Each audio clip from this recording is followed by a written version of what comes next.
Hey guys, welcome to Hear Our Two Cents. My name is Allie. I'm one of your co-hosts today. Cami is on vacation, but I did bring our resident expert for today's topic, which is about the Umbrella Academy. We are talking about the number one show on Netflix right now.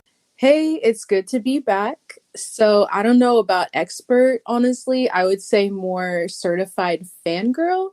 Anyways, speaking of number one on Netflix, in its first 5 days of being released, The Umbrella Academy Season 3 was watched for 124.5 million hours, which is just crazy to think about. Million, million hours. That's Yeah, insane. maybe somebody was watching it on loop, but hey, that counts.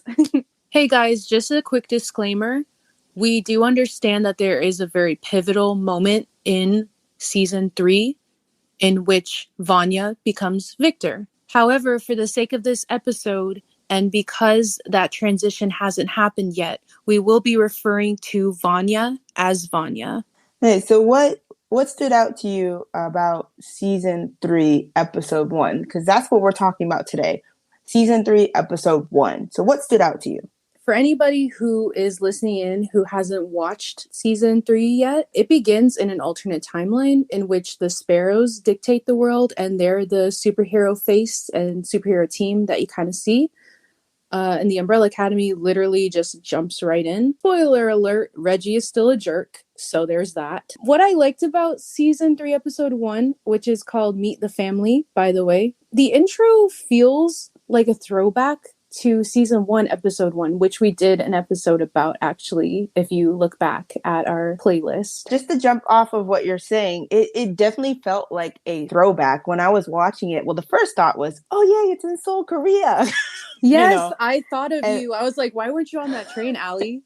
I know. And then, like, watching that train scene, I'm like, no lie, the train really will be that quiet sometimes. But I was like, is that really accurate though? Because are teenagers really openly kissing on the train? I don't think so. I have yet to see teenagers openly kiss, maybe like holding hands or like the arm over the shoulder thing. But it is really that quiet on the train. There's not much noise going on. But that throwback to, okay, they're on a train and then two people kiss and all of a sudden she's pregnant. It gave me immediate flashbacks to season 1 when the girl jumps into the pool and then she becomes pregnant. And I was like, oh, this is how they're doing it. In my head, I'm like, okay, they're in Korea, Korean. The only person is Ben. So that means Ben's coming back. Mind you guys, I did not read the comics. And I know you told me when we were talking about this off air was that this doesn't even happen in the comic books. So No. I was going in fresh of just like, oh, this has to be Ben. This is how he comes back because like he sacrificed himself in season 2. So it's like this has to be how he comes back. Speaking of my boy Ben, let me just declare once and for all, hashtag not my Ben. He's so mean. And I don't know what to think because he used to be a little cinnamon roll back in the day. And now he's this little brat. And I don't know how to process this information. Yeah, no, but I like that he's getting a little more screen time. He probably as an actor is enjoying being this dynamic of like, all right, I'm going to be the bad guy for a little Oh, bit. for sure. I'm sure they all But have fun with everything. so now that you are seeing the difference between Sparrow Academy Ben and Umbrella Academy Ben, what are some other differences you see compared to the brothers and the siblings from the Umbrella Academy and the siblings from the Sparrow Academy? What, for those who don't know, what are the Sparrow Academy siblings like? Oh man, where do I start? So, if you're just basing this off of what you see in episode 1, I can immediately just kind of pick up that there are similarities and there are differences. Now, with the Umbrella Academy, when you first go back to season 1, episode 1, you can definitely kind of detect that some siblings are closer than others are. Some have kind of a grudge against the other for whatever reason, some butt heads, but then you see that some have this connection and it's a little bit wholesome and it's nice and comforting. Now, with the Sparrows, I don't really see that at all, which is a little off putting. You can definitely tell that they care about each other and they have a connection. They're siblings, obviously, but it kind of feels more of like a relationship that is always in front of a camera. That's the best way I can put it, really. The sparrows are like, to me, the junior version of, you know, in The Boys with the heroes from there with Oh, Homelander and stuff.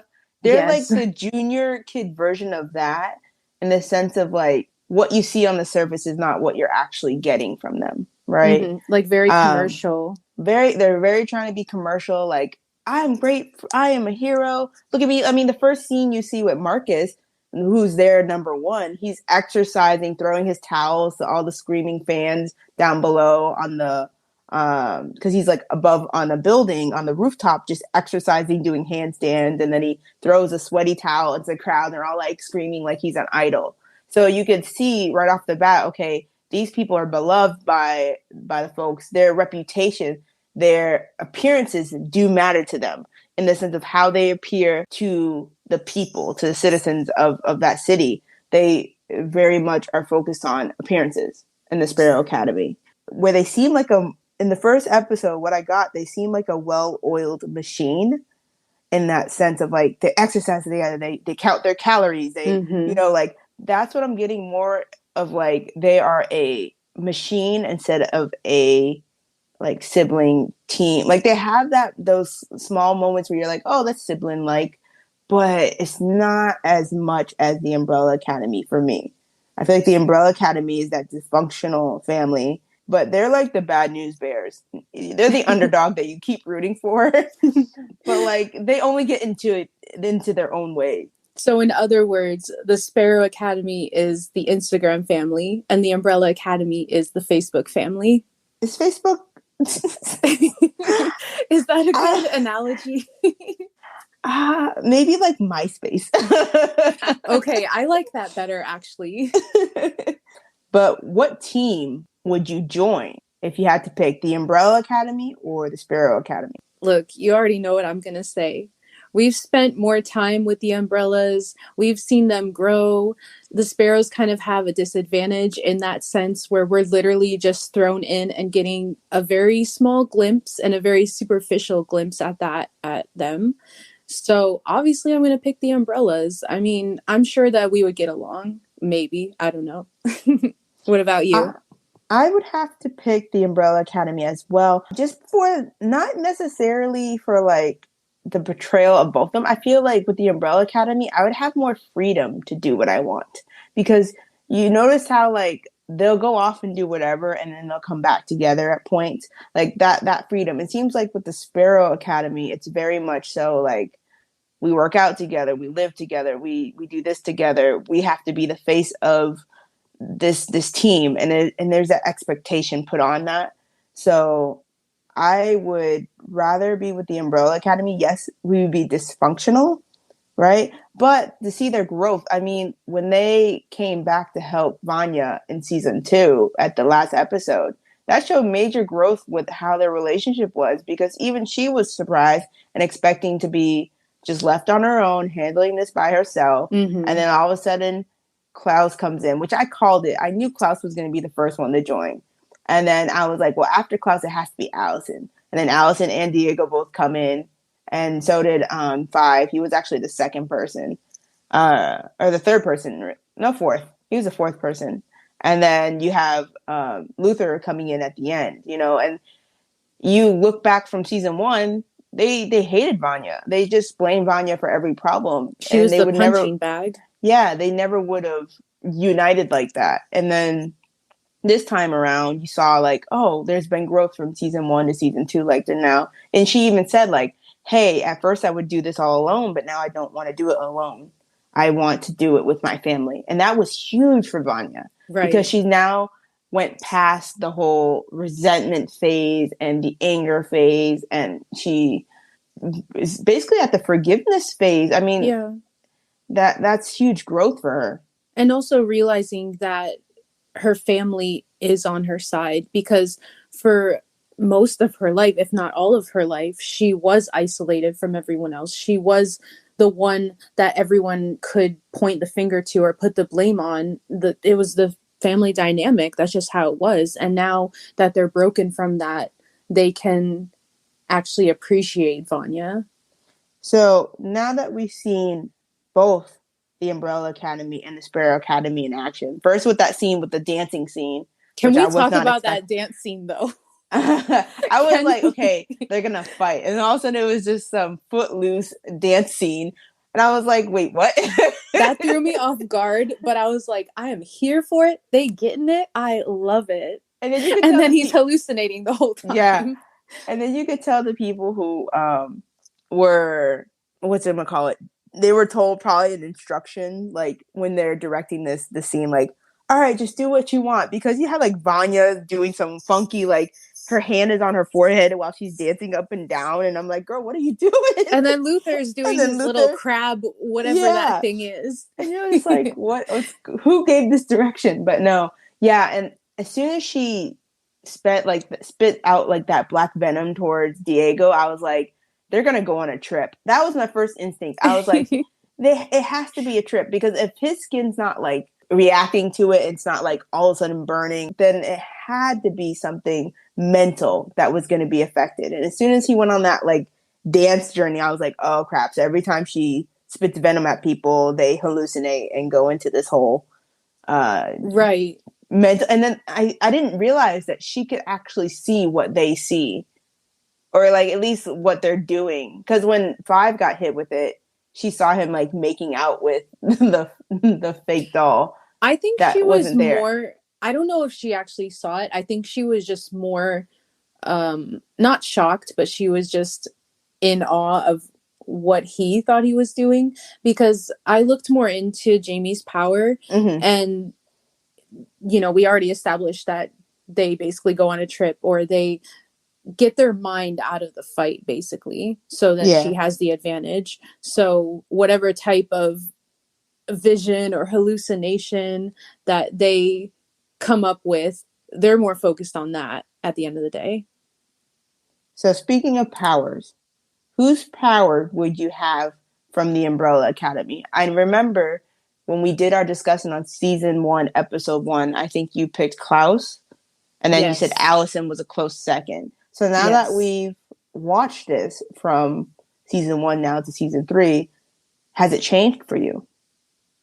You know something? I don't think it has, but I do want to erase my choice for Allison. I would definitely want to have Klaus's powers, especially considering the fact that he just keeps getting stronger and more capable now that he is sober and fully in the game. What about you? I know that you picked 5 before. Would you Yeah, still?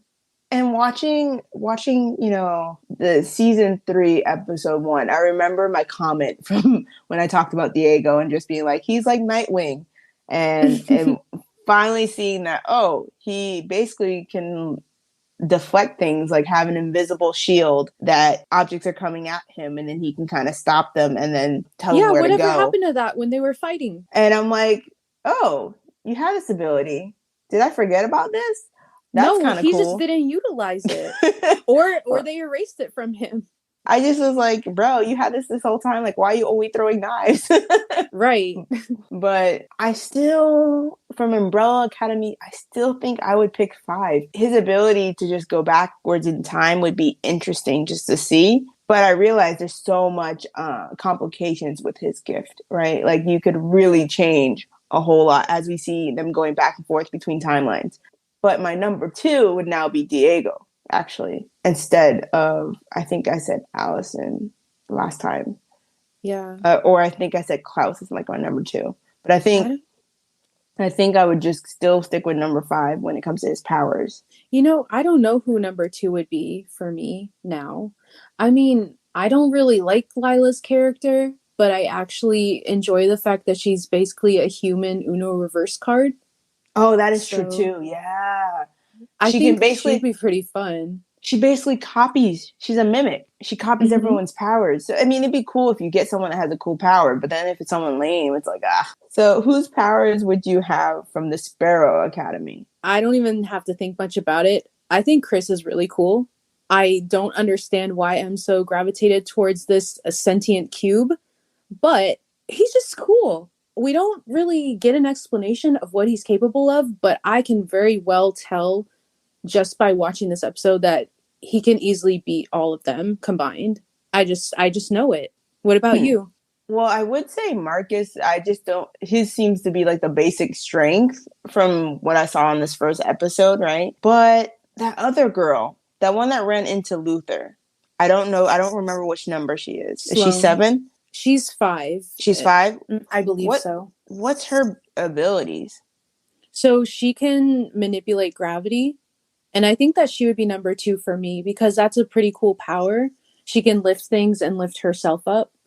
Oh, yeah, because she went head to head with Vanya, right? From the Sparrow Academy, I changed my answer from Marcus. I probably would pick her. I wouldn't want to be the girl that has the birds. It's like Daredevil, basically, in that sense. Like, she uses the birds to see. Mm. I wouldn't really want hers. I wouldn't want Ben's. I wouldn't want the guy that basically, if you punch him, you feel the amount of power dedicated to you. We don't want to be him. So yeah, I think I would go with her actually from Sparrow because that would just be kind of cool. And the fact that she can kind of have her own with against Vanya and use her power against her because she's controlling like where she explodes from, I think that'd be a cool power to have.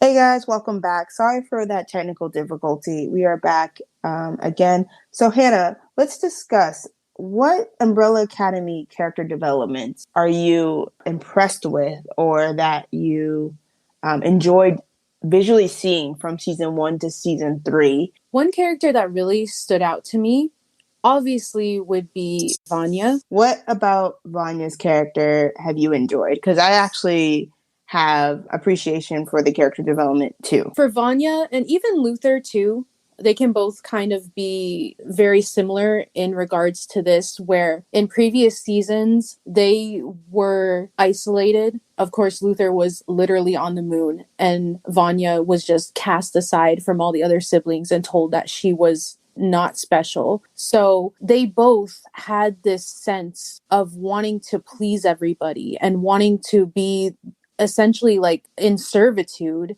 in different ways, obviously. But in season 3, you can really sense that they're coming to their own. They're becoming aware of their own feelings and aware of their own autonomy and things like that. And I really appreciate that. They get their own voice. They get their little screen time, they get their moments and everything. And I like what I see because I will tell you one thing, Luther's character was not that great in season 2. And I'm hoping that other people saw it that way because he was quite a jerk in a lot of moments. They really turned him around and made him the number 1 that he should have been. So for me, the 2 characters that I enjoyed their growth from season 1 to season 3 is Vanya and Diego, actually. So with Vanya, I love that in this episode 1, she had confidence, man. I love that she had confidence, that she was stepping up and not letting the fact that she's number 7 dictate how she acts and how she behaves. So she was making it a point to meet with Marcus, right? Towards the end of that episode, she was meeting with Marcus, trying to protect her family and just make a deal with him and telling him like, hey, you're strong, cool, but you're not stronger than me. And for her to make that statement, it's like, okay, she's now knowing her worth. She now is like, no, I'm a strong person. I can get this done and I can step it up if need be. I appreciate that growth, that she's had more confidence. And then with Diego, with him getting that bombshell, spoiler alert, of him being a father, I think it would actually be good for him because I think Diego is a lot more sensitive than he lets on. But I think his kid will be difficult because he'll be like him, like how he was when he was a child. Diego, as a dad, is actually a really good thing for his character development. I hope that this is actually his child and it's not like, psych, you were the last person I've been with, so I thought this was your kid, you know. Sorry about that again, guys. We had a small disconnection there. Did you hear me when I was talking about Vanya and Diego? I was saying Diego needs to take Lila to Maury so they can confirm whether or not he's the father. Yeah, I did not hear you on that one. But yeah, no. For real. I was like, this boy came out 12 years old, first of all. Yeah, she was like, yeah, he's been with me for 12 years. Here you go. Like, girl. She trifling all the time. And she had the capability to come back at any point, probably, Mm-hmm. but it probably took some moments to like actually find what timeline he was in. But no, I was just laughing when I saw that because his face was just like, wait, what? Can we also just mention who? If I was Diego, I'd be like, "Who's this white kid? Who's this little white boy? This ain't mine." All right. That is true. So I'm excited to see where it goes from here and how the family reacts to that. Because technically now they have a nephew. Are they going to be welcoming? Are they going to be like, this ain't our nephew, like we don't know him? Like, how are they going to respond to this news? And does he have powers? Does he have capabilities? Because both of them have Yeah, gifts. And if they produced a child, does that child have gifts now? Or is that child a normal child? that's true. I mean, Allison had Claire, and they only showed her for what, like a whole of 2 minutes. And So yeah, they never really explained that either. So but then I am curious. she had her, I'm sorry, with someone that was without gifts. So I wonder if it's Right. like a toss up if that's the case. But now that two people with gifts are together, I wonder. And then like We're whose extending gift? the lore. Yeah, I wonder whose gifts does this kid inherit? Does he get his mom's gift or his dad's gift? Does he get a combination of both? Or does he get option C, which is he gets like a completely different gift that has nothing to do with his parents? So this will be interesting to see for sure. Yeah. I would love to see them dip into that because anything's possible in this universe, as you can see. Mm. So how did you feel about the ending of episode 1? And what do you think will happen in episode 2? Now, I know you've already seen the rest of the season, but when you first initially watched, what did you think was going to happen next? First of all, why'd they gotta do my boy Marcus like that? He got Thanos. At episode 1, and I was over here, even though he was a bit of a jerk and he was pompous and everything, I was still enjoying his dynamic and how he did have that obsession with control, and that would have been interesting to continue to draw on. And even with his little butting heads with Ben and everything, that I'm number one, no, I'm number one. So they just zooted him, so I'm like, all right, that's cool, I guess. And I was upset about that, but other than that, I was just wondering, is he going to come back? I don't know. Is this going to happen to everyone else? Is this I just called it the donut in the basement, and you might laugh, but it literally looks like a little donut. It's got a little hole in the middle and everything, so that's what I referred it to. I'm like, is this donut going to get bigger? Is it going to consume the world? Is it going to start to move? Is it going to start to talk? Anything, like we said before, anything is possible in this universe. So if this donut just grew arms and legs and started singing, I would not be surprised, I honestly. I think that red firing ball that you're talking about, that you call a donut, I honestly think it's more closer to a cult than Klaus's cult. Like that thing looks Oh, scary. yeah. The mom was like writing a different whole language down while like having these like worship eyes towards this inanimate thing. Like, well, we don't know. It could be an actual, but it's just like she's just looking at this thing and like in awe of it and saying like, "Do you hear the voices? Do you hear it? It's amazing." And I'm like, "Girl, you're crazy." Like Marcus, even when he first came in, was like, "This doesn't seem right. You should listen to your like BS meter and just be like, you know what? I'm just gonna exit." Like he could have looked for the suitcase, the briefcase, and just been like, I don't see it in my vision. All right, looks like it's time for me to go. But no, he stepped closer and closer. So how I felt about it, I was actually like you, I felt very excited that I thought like, okay, it's gonna be interesting to see how Marcus and Vanya and Marcus and Ben, how they all interact, how Marcus is, as this leader is gonna interact with Luther and just see how this goes. And then when he killed him off, I'm like, or not. But in my head, I'm like, well, he might come back. That's Right. I think like, oh, just like I still don't believe the handler's actually dead. I think she's gonna come back season 3, episode 7, and just pop up like, "Hi guys," and I'll be like, "I knew it." But when I was watching it, the one thing I thought was going to happen of how they said they wanted to use tactics to separate the Umbrella Academy, knowing that their weaknesses is loyalty, right? One of the things I thought was going to happen was that I think Vanya will join the Sparrow Academy. That was one of my predictions. Not saying like the next episode, but just in general. I thought Vanya was going to join the Sparrow Academy and leave the Umbrella Academy. So I thought, okay, because then I thought, who's the weakest link in their eyes? It's going to be Vanya, right? The one who has a history of being abandoned. So they can keep poking at that fact of like, well, did they really have your back, back in the day? Like, here, you can be part of our team. Here, you can be someone with a voice. And like keep prodding that point. So that's my prediction for the rest of the season, that somehow, some way, the one that may defect is either Vanya. But how comments I've been seeing online about how everyone hates Allison, I feel like it might be Allison. But I don't know what's happening. But like, I've heard a rumor. Like I've seen comments where it's just like Allison hate galore. So I'm assuming Allison does something because everyone's like, how dare she? And I'm like, let me not read any further so I don't get spoiled. Without spoiling it, I feel like a lot of the characters between these 3 seasons have gone through, I don't even know what to call it really, like a good arc and a bad arc. Okay. This is me if I had the worst possible outcome, but this is me if I had the best possible outcome. And you'll see that as you keep watching. So in that sense, it is very interesting. But yes, I do agree. Allison's character was done so dirty in this season, and it's not even a joke.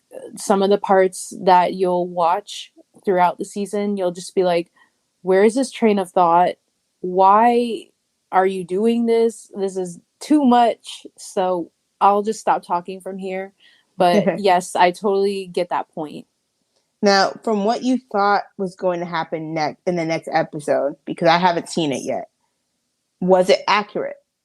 What you thought was going to happen in like the next episode after you see Marcus is gone?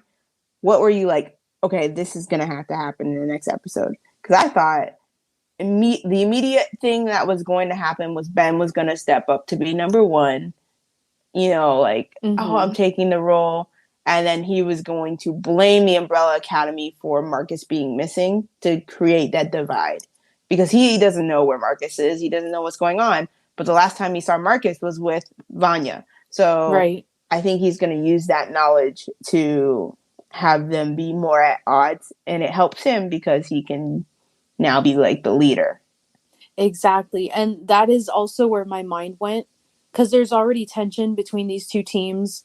They already established, the Sparrows have already established that the Umbrellas are not good for their image. People are going to soon catch on, and they're going to take them less seriously if they see that there are people that are of equal power, equal status to them.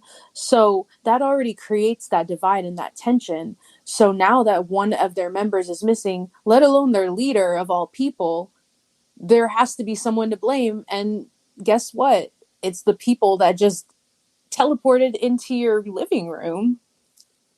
Yeah. Yeah. I mean, it's an easy blame, too. Why look more into it? And then he gets what he wants. He can have the team focus on one thing and one thing only while he leads the charge. And he can be all upset about it, but he probably will enjoy this newfound position and authority that he gets.